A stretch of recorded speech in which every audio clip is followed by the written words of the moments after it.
Hello everyone, नमस्ते नि स्वागत छ हजुरहरूलाई हिमालय किचनमा। आज म हजुरहरूको लागि लिएर आएको छु गाजरको हलुवाको रेसिपी।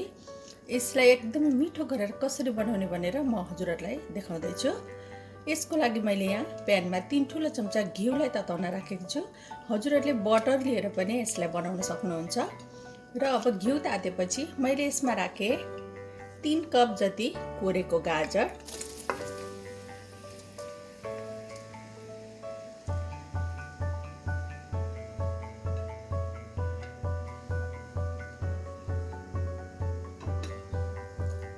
अब यसलाई राम्ररी भुट्नुपर्छ। यसलाई चाहिँ चलाउँदै मिडियम टु हाइटमा राम्ररी यसलाई टाइम दिएर भुट्नुपर्छ।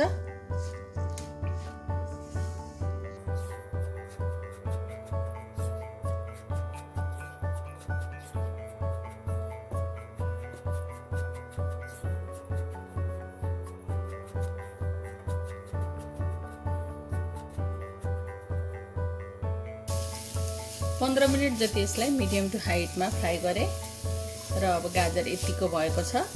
अब यति बेला भएपछि मैले यसमा राखेँ 1/4 कप किसमिस र 1/4 कप काजु मिक्स गरिदिउँ। यो ड्राई फ्रुट्सहरू आफ्नो इच्छाले आफूलाई के राख्न मनपर्छ त्यो राख्दा हुन्छ।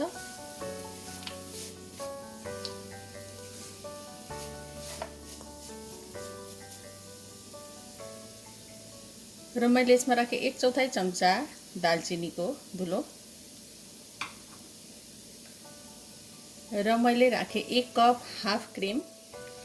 यदि हजुरहरूलाई क्रिम राख्न मन पर्दैन भने दुध मात्रै लिएर पनि बनाउन सक्नुहुन्छ। 1 कप दुध राखेँ मैले।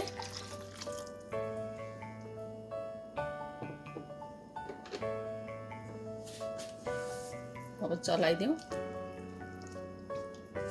यो गाजरको हलुवामा चाहिँ कन्डेन्स मिल्क पनि यसलाई लिएर बनाउन सकिन्छ।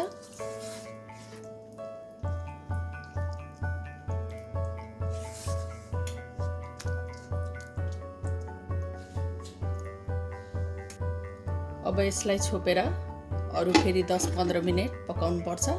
दुध बाक्लो हुने बेलासम्म यसलाई पकाउनु पर्छ।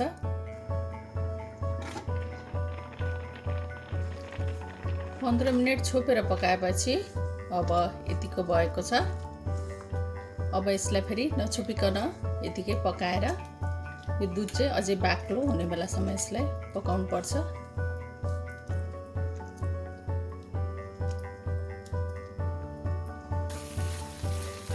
ल अब यति बेला भएपछि मैले यसमा राखेँ आधा कप चिनी।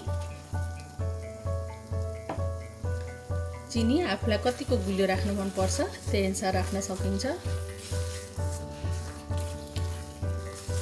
अब फेरि यसलाई 4-5 मिनट जति यसरी चलाउँदै पकाउनु पर्छ।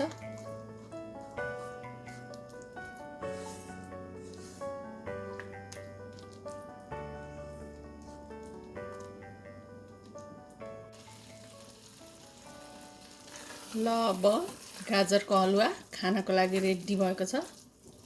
एकदमै राम्ररी पाकेको छ, एकदमै मिठो देखिएको छ।